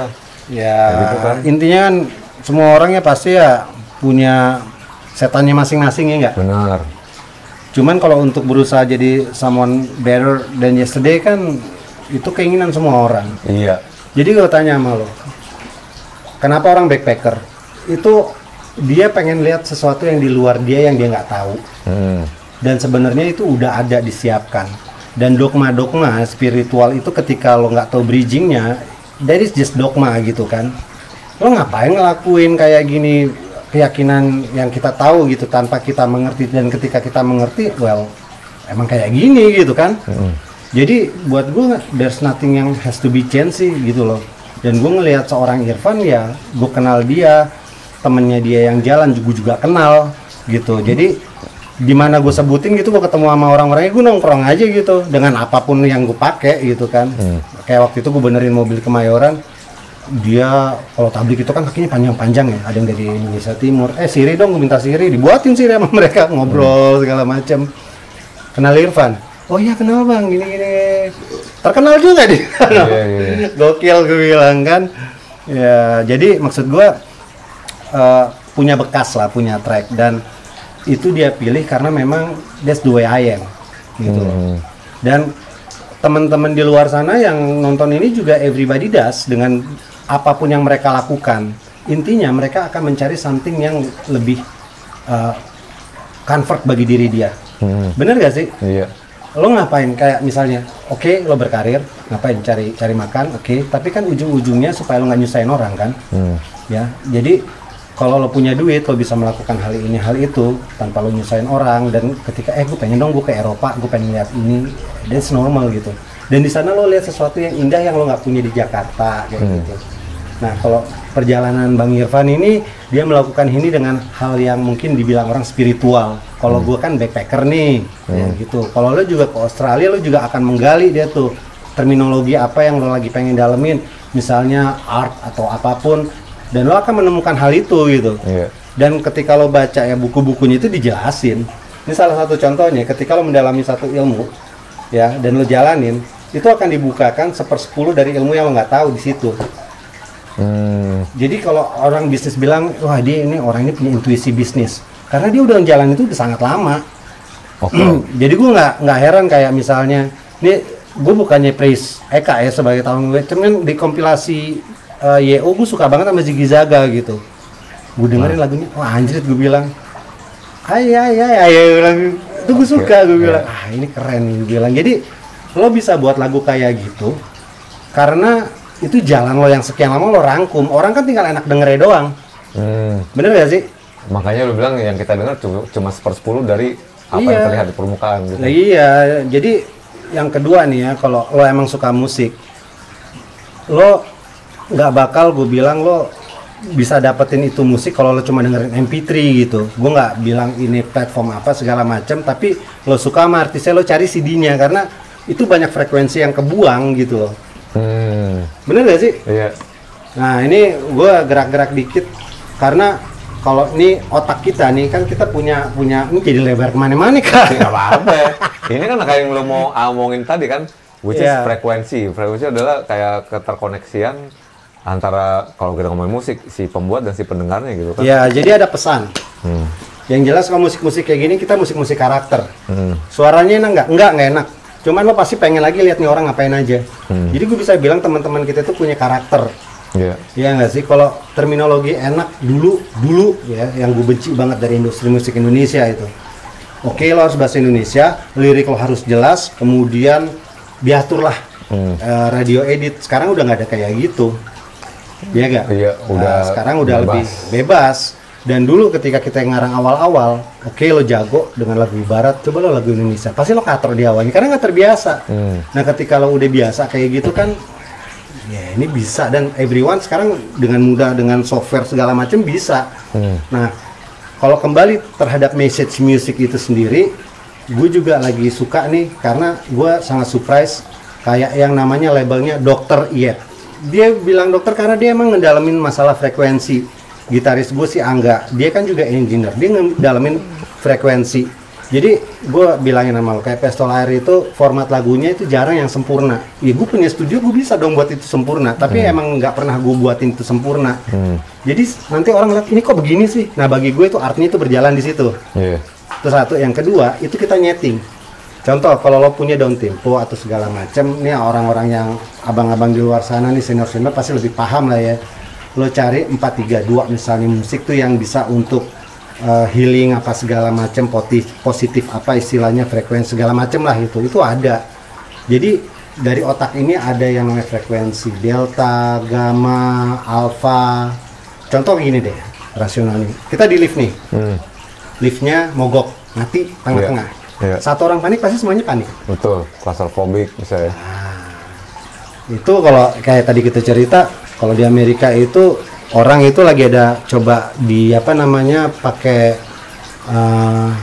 apa istilahnya, kalau orang lagi di ini terapi dengan frekuensi untuk menghilangkan apa namanya traumatik kayak gitu. Coba lihat di browsing karena itu memang bekerja, dan amazingly itu ya namanya spiritual itu dia punya frekuensi yang gue agak paham ya, cuman itu membawa ambience tersendiri, termasuk lo ketika di alam, lo di pinggir pantai atau lo dengar suara desiran air, pantai, 10 ombak yang dengan itu akan membawa tuh chill istilahnya kayak gitu kan. dan lo akan kangen ke sana. So ketika lo udah punya satu tingkat kemapanan di Jakarta segala macem yang lo minta ada, pasti suatu saat gue pengen nih, gue kayaknya ke sana ya. Gitu loh. Jadi semua orang pasti looking for something like that menurut gue. Koneksi frekuensi itu. Secara tidak sadar semua orang punya itu, gitu, yang masalah frekuensi. Makanya kalau lo dengerin audionya masih waf, masih bagus dari CD, itu bener nggak ada yang kebuang, tuh keren banget sebenarnya. Dari semua musik yang pernah ditampilin, sayangnya sekarang lebih banyak generik kan. Lo dengerin di lewat apa MP3 format apa MP4 gitu tuh udah originalnya tuh udah banyak yang hilang, udah banyak yang kepotong gitu. Nah, yang gua sangat kagumi itu ternyata teman-teman kita yang di EO gitu, kayak Iep, kayak siapa-siapa, mungkin kayak Om Levi, itu ya itu dunianya mereka. Kalau kita kan nggak nyanyi, tinggal suap-suap. Iya. Tapi itu memang itu juga kalau nggak salah, kalau gua nggak salah dengar musik frekuensi yang lagi dipraktekin sama Indra Kadarsi di banyak platform YouTube. Dia bercerita tentang dia sekarang lagi create musik frekuensi untuk keperluan terapi menurut dia gitu. Ya memang seperti itu. Ada efek terapeutik ya untuk musik kan, untuk tidur, untuk stress free. Dulu juga Timothy Leary kalau nggak salah yang praktekin pemakaian halusinogenik LSD dicampur dengan musik kayak gitu. Itu udah itu gue baca tuh majalah buku dari lo itu tentang legalisasi ekstasi. Ingat gak lo dulu punya buku tebal segitu? Iya, LSD dulu ya. LSD ya, itu gue baca dan gue pelajarin, dan salah satu yang mereka coba saat itu kan sebenarnya to get something better dari yang apa traumatiknya mereka, salah satunya terus mengeluarkan sesuatu yang apa ya, yang sangat di luar, pokoknya dia pengen berkarya tuh yang bukan nyari imajinasinya, bukan, tapi mereka dalam tekanan kan, salah satunya saat itu gitu. Nah kalau sekarang banyak cara lo accomplish tekanan itu, lo makan yang banyak, lo main sepeda, lo workout apa segala macem. Untuk release tension. Iya, release tension kayak gitu. Tukang pijit. Pijit beneran ya. Iya, nah mereka baru dipijit. Indonesia tuh hebat loh, ada tukang pijit. Wah gokil bener. Nah, kalau lo sendiri frekuensi yang lo mau, ada yang mau lo sampaikan nggak dengan musik Pak Solar yang lagi lo bikin? Kan baru disambung nih kan, lagi ngumpulin materi. Ya. Kita udah dengar beberapa bocorannya dari lagu Monas misalnya, yang November. Anjir, gue kaget sih bang, ngopang lagi nih, gue rusuh lagi. Iya. Terus gue ada satu lagu yang diminta sama Ones, gitu, drummernya, lo ngisi ini ya, dua tahun sama berangkat, gue bilang. Terus gue dikasih lagunya, psychedelic Jack. The Doors ya kak ya. Bapak ini nyanyinya, Jim Morrison, gue bilang, Nes, gue ngisinya gimana nih, ya flash lo aja, dia bilang gitu. Nah itu ada yang mau establish nggak frekuensi tertentu dengan SLR yang sekarang? Kalau yang itu sih, itu Angga yang lebih paham ya, cuman kalau dari formatnya, gue lebih buat musik itu, sekarang orang main musik tuh udah cakep-cakep banget sih. Temen-temen tuh, wah luar biasa. Kalau dulu kan kita ngeliat kayaknya barat tuh jadi satu ini ya, kiblat. Ya. Sekarang mah nggak usah jauh-jauh ke sono, sini juga banyak, iya gak? Iya. Kompetitornya main sendiri, walaupun nggak yang sehat ya. Gitu. Iya, nah, gua tuh lebih pengen buat yang lebih orisinil, biarin aja salah-salah sengaja kayak gimana. Kalau untuk frekuensinya sebenarnya itu lebih pada mirip kayak gua buat sama Iep sih ya. Berapa ya? 440 atau berapa itu di setting sama dia. Jadi gue lebih pada originalitas sih, karena yang mengerti ilmu ini tuh Angga sih dibandingkan gue nggak paham, gue tinggal ini doang. Cuman karena sekarang kan udah digital, semuanya itu yang kayak yang nggak kepake di cut semua clean ya. Nah, gue nggak mau kayak gitu kak, jadi pengennya dibuat raw gitu loh. Sehingga kondisinya kan kita sekarang ini lagi butuh hiburan tuh satu. Yang kedua, banyak banget bagi gue nih, gue bosen, gue pengen backpacker, gue juga nggak sempet. Akhirnya gue buat lagu yang kayak gitu, buat ngerilis stres gue. Iya. Album nanti, Bay? Album sih niatnya. Berapa lagu? 9. Banyak lagu dari 9 ya? Udah. Tabungan dari kapan tuh? Karena cukup lama gap ya kan, terakhir? Itu cepet gue buatnya, karena emang yang itu kita jalanin sebenarnya udah sering kan. Itu juga gara-gara triggernya gara-gara ketemu sama anak-anak ini. Lagu mayoritas dari lo, dari Iya. musikan dulu sendirian. Gua bareng sama si Angga lah masuk ininya. Cuman kita buat lucu-lucuan, jadi si Ones dateng ngetek drum, kagak lo nyanyi gitu. Terus si Mada dateng, ini lagunya apa? Udah ngetek aja gitu. Jadi on the spot dan langsung, karena kan sekarang todongan kan juga udah susah ya.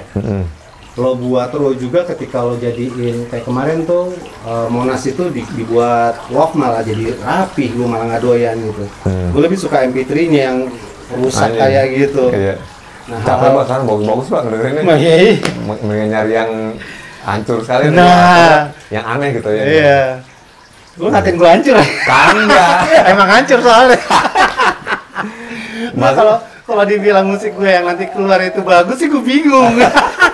Itu makanya dari sekian lagu yang di apa namanya di itu kompilasi ya, lu yang paling mental menurut gua. Yang paling anjing gua bilang gini, kayak begitu terus kira lagu udah kelar bisa disambungin lagi. Gua anjing. Lo denger gak ada satu tuh backingnya mana ada orang backing kayak gitu, orang kan high. Lo denger dicoba. Kalau beli WAV-nya audionya biar jelas tuh.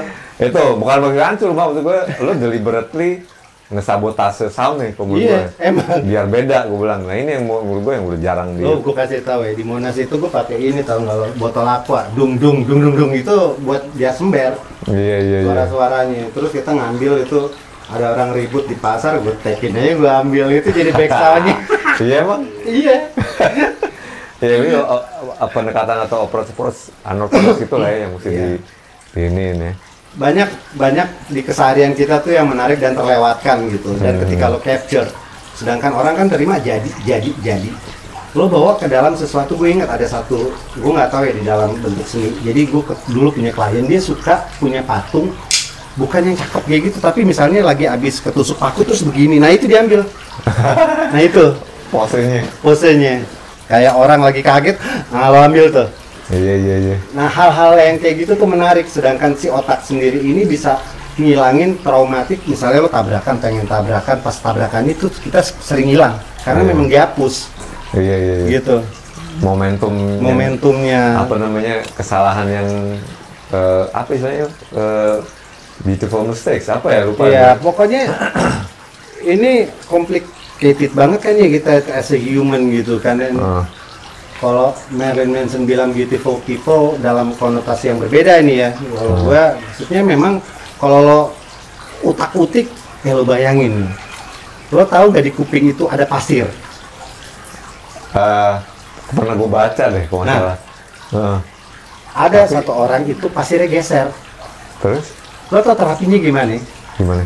Ini lo taruh ini, misalnya yang geser ini, mata lo harus ke kanan. Oh, karena syarafnya ya. Nanti yang. Nah sekarang lu gimana ngendalin pasir? Terus lo apa? Apa yang gue bilang? Gue nggak tahu di dalam badan kita ada apaan lagi. Iya. Terus garam di dalam tubuh tuh harus seimbang. Kalau misalnya garamnya kebanyakan lo lemas. Kalau kedikitan, ya gitulah. Sekarang buset, complicated banget lagi. Iya gak sih? Ribet gue.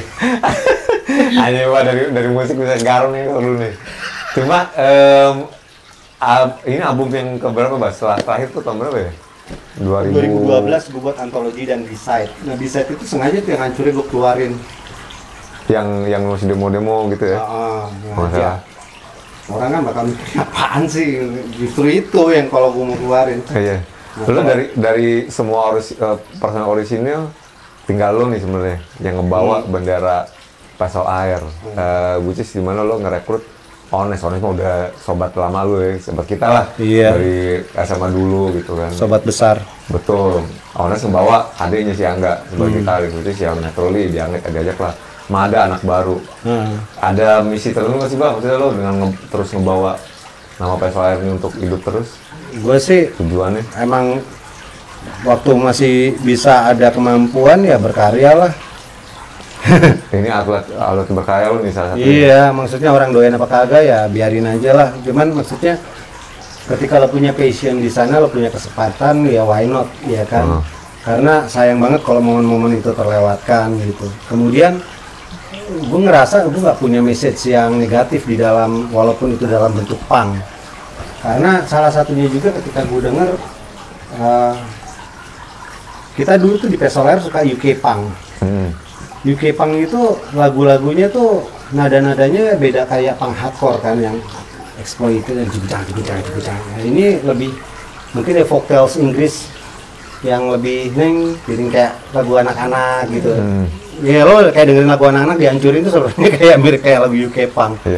Nah gue nggak pernah lagi ketemu album-album kayak gitu, atau emang karena kemampuan gue untuk searching udah sangat terbatas, akhirnya kenapa nggak buat sendiri aja. Nah artinya kita coba membawa nih Pistol Air nih zaman dulu, waktu bawain UK punk kan nggak mungkin gue bawain Sex Pistol ya kan, walaupun ada satu lagu yang pernah kita bawain tribute untuk mereka, Section 45, tapi gue coba ini loh, punknya bentuk seperti ini, UK punk mungkin kayak Disturbsters, ini kayak apa sampai post punk. Terakhirnya gue ngambil kayak Pil itu apa alirannya? Post punk. Ya post punk kan. Ya, terakhir di sana. Salah satu penggawanya malah pionir. Nah, jadi gue ngarang lagu judulnya Harimau. Karena di album baru nih. Ya, semuanya tuh 9 lagu itu Indonesia semua. Wih. Indonesia semua, dan yang lagu ini Harimau ini karena gua ngelihat kasihan banget nih, kalau kucing kan masih bisa masuk rumah, kalau harimau masuk rumah orang udah teriak-teriak.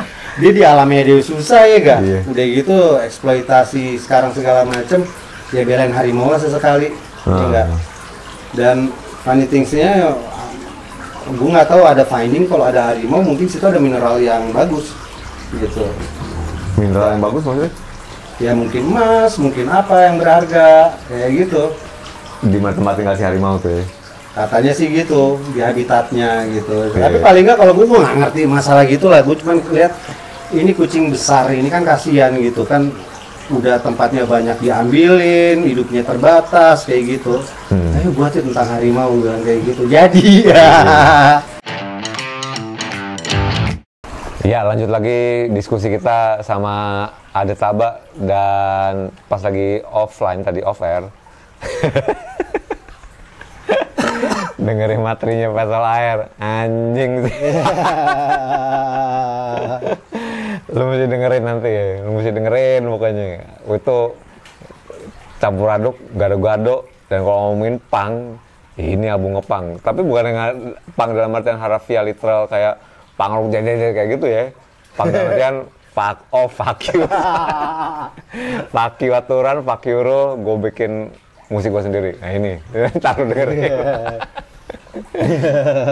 Judulnya juga nanti ya mengcapsulate, nge-capture spirit dari albumnya itu nanti ya. 9 lagu yang udah dibikin. Kalau mau denger bocorannya ada lagu Monas Pak ya? Ya, boleh. Di kompilasi Movender itu bisa dibilang ya bos kelumit kecil lah dari deretan kegilaan yang lain dipersiapkan. Enggak, gue gini dipersiapin sama bandnya nih. Soalnya kan kita lagi pandemi ini aktivitas terbatas, jadi gilanya di studio doang. Cuma sebulan lagi ya? Iya, sebulan, materinya sebulan. Gokil, itu bener-bener nangkep momen Pak ya berarti ya? Iya, kita capture momennya gara-gara kompilasi EO itu. Kan tadinya kan gue pengen ngirim satu lagu yang indie gitu kan, kayak Britpop gitu, cuman bosen lah. Nah, coba ngeliat dia keterusan. Udah buat 4 lagu deh, mini album. Akhirnya udah buat album aja lah, gue bilang. Perjalanan prosesnya bolak-balik lo ke tempat Angga, dan lo bawa materi, dan Angga dikerjain bareng gitu. Iya, emang kita cuma ada waktu weekend kan, jadi setiap weekend itu kita punya session ngejebak pemain-pemain yang lain supaya dia bisa terjebak di dalamnya.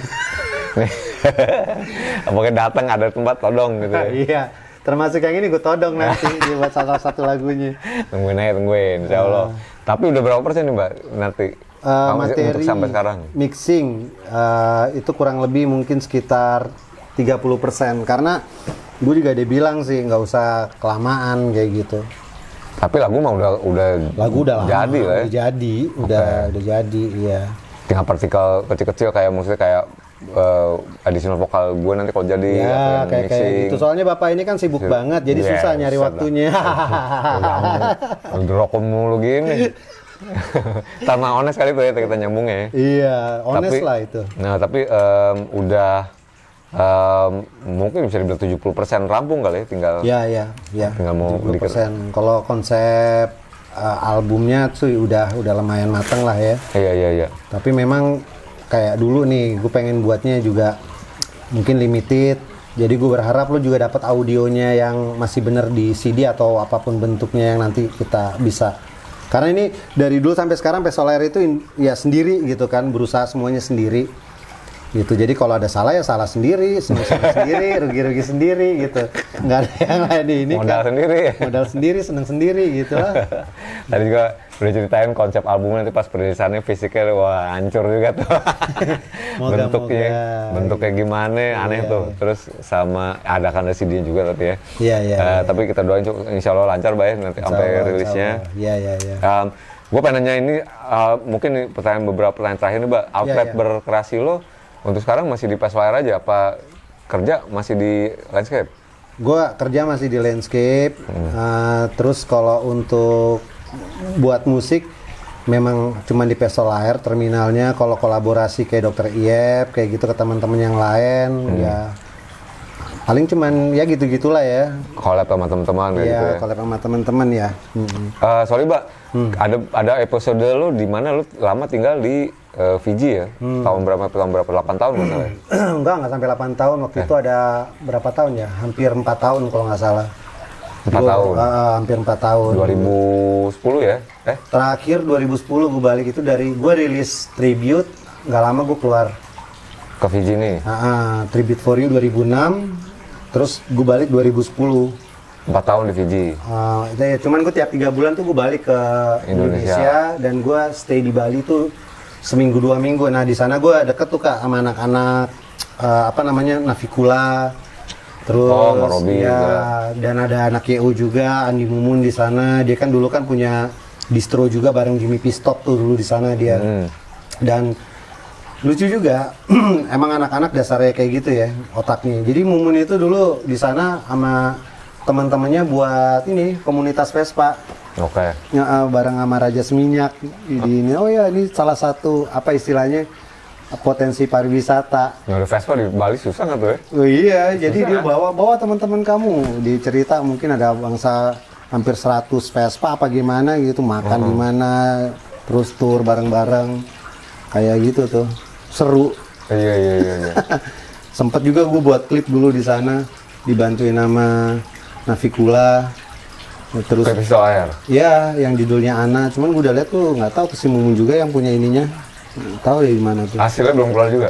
Belum dilihat juga? Dulu udah sempat ada di YouTube, cuman gue nggak tahu ada di mana karena gue sendiri nggak punya sosmed. Maaf orang jadul. Semua nyari Facebook, Instagram, Twitter, fuck off, nggak ada semuanya. Gue kagak ngerti Dari caranya dulu nih. kayak jadi nggak update gitu. Tapi ya itu apa namanya salah satu outlet berkreasi lo ya di bidang pekerjaan juga ya. Iya.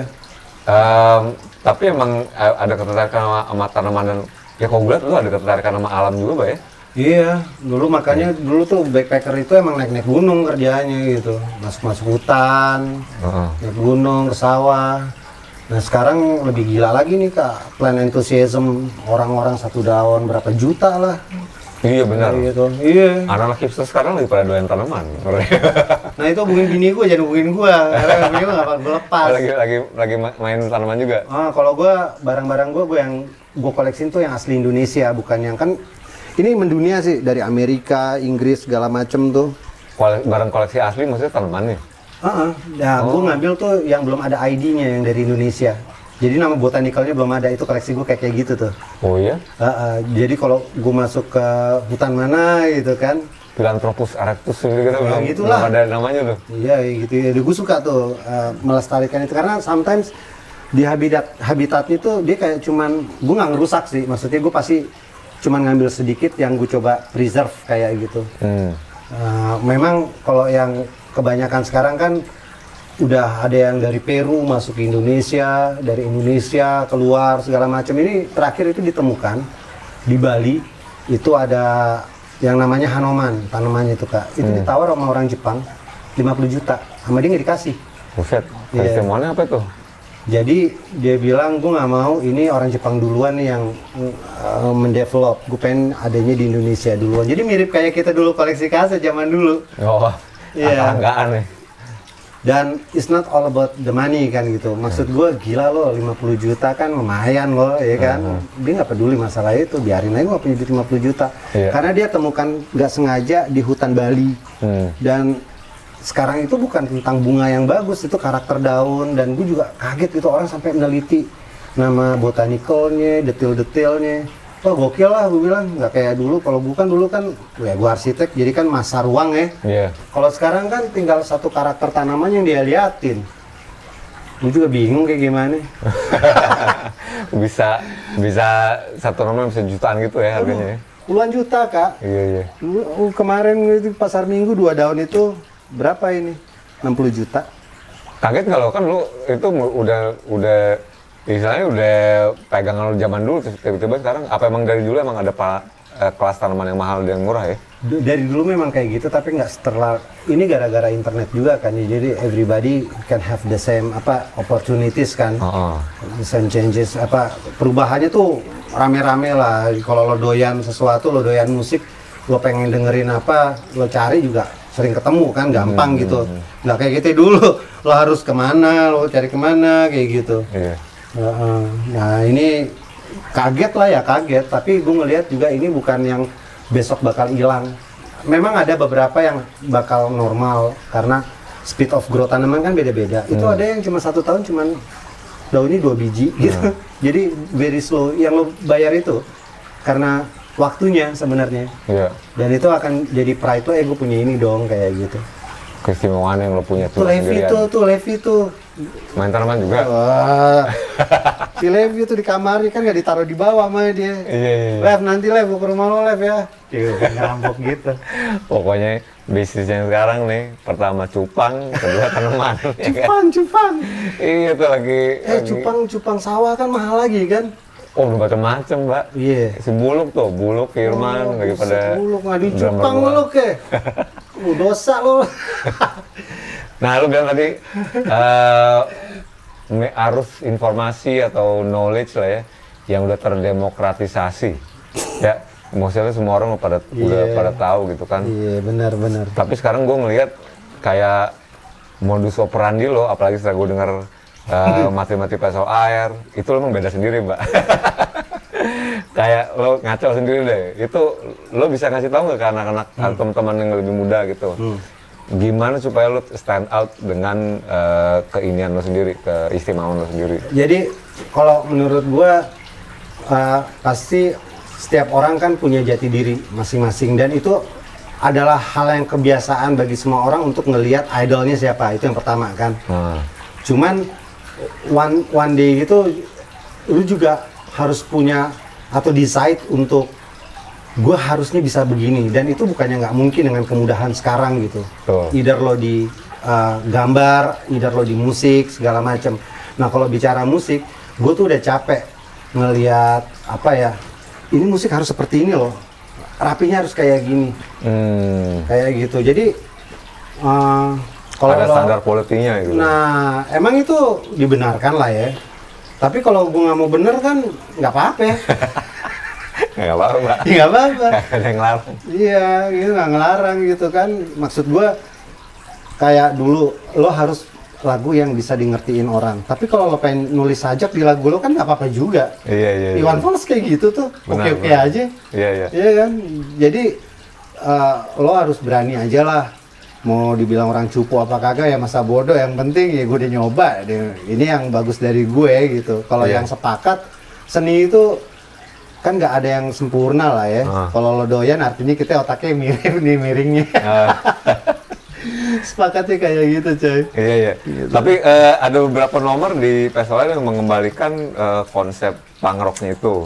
Iya, gara-gara sisa foto-foto itu yang beredar. Jadi kan gue anak sendiri ditanyain. Kayak gitu, jadi ya coba gue realisasikan dengan yang 9 lagu ini Kak, gitu. Tuh, ya kalau gue sih dari 9 lagu yang udah kita dengar tadi diverse banget ya, berbeda gitu. Tapi kalau ada tudingan kayak lu cuma mengglorify masa lalu lu gimana? Ya itu gue terima, karena sekarang kan semua orang bebas berpendapat ya. Dalam arti untuk suatu karya itu pasti, wah ini mirip si ini, mirip si itu, ya nggak apa-apa. Cuman gue yakin lu udah coba berusaha untuk menyuarakan apa yang lo rasakan gitu, dan yang sekarang ini gue pengen bebas tapi gue kagak bisa gitu loh. Lo terbatas ini, terbatas itu, dan kalau gue ngarang lagu yang kayak dulu itu kan lama tuh, ini harus sekarang coba deh make it easy, hidup udah ribet, jangan buat ribet lagi gitu. Iya. Ya kesepakatan bersama. Kayak momennya keluar di situ ya itu kita tangkap ininya. Dan ketika orang menyatakan itu sebagai hal yang tidak seperti yang gue maksud, gue sangat berterima kasih, karena nanti akan gue coba lagi untuk hal yang berbeda. Mungkin gue akan lagu seriosa kan gitu kan. Saya tahu ya. Yang tadi aja udah. Itu gue berusaha nyanyi bener loh. tapi lo mesti dengerin. Kalau gue sih penasaran banget ya. Dalam arti tai sini album, tai dalam arti yang bagus ya, yang keren gitu menurut gue. Lo mesti dengerin sih. Gue bilang gue looking forward untuk dirilis. Pas lo air, gue udah long life fans. Gue selalu ngikutin albumnya dari from day one. Gue ada di panggung pertama mereka di 17 Agustusan SMA gue dari tahun 92 dan sampai sekarang. Dan lo mesti tungguin juga materi yang akan dirilis nanti.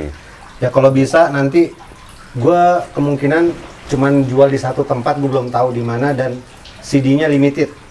Oke. Kayak gitu. Dan kayak gue bilang tadi, kalau lo emang suka musik, lo cari audionya yang benar, jangan MP3-nya, karena supaya ngaco-ngaconya ntar kelihatan gitu. Oh, frekuensi tadi ya. Bahkan gue juga, menurut gue pentingnya kenapa beli fisik itu, karena ya kita bisa ya kan belajar ilmu, Mbak. Agama. Lo cuma denger ayat dari orang passing by, audio, tapi lo nggak baca kitabnya kan beda gitu kan. Makanya lo mesti beli, lihat informasinya, lo ngerasain apa namanya, produknya seperti apa, yang di apa namanya, packagingnya yang sempurnanya seperti apa gitu ya. Yang dimaksudkan sama dari si musisinya gitu. Makanya harus beli produk fisiknya menurut gua. Mau sampein kata mutiara yang lain. Tadi panjang offernya banyak ngomongin tentang dalam-dalam deh, tapi nggak mau nih. Nggak tentang cinta nih. Gitu kan. Gawat ilmunya nih. Bukan, itu tadi emang lagunya belum selesai, jadi emang kayak gitu doang. Salah. Enggak, jadi gue appreciate dengan kehadiran teman-teman yang sekarang ada gini kan, karena ini salah satu media untuk ngasih tahu dari cara yang lain ya. Kalau di lagu kan lo udah cuma dengerin satu arah, di sini kan ada komunikasi. Nah kalau lo pengen nanya-nanya, lo nggak usah nanya, gue nanya aja mereka. Gue yang pusing ya. Iya.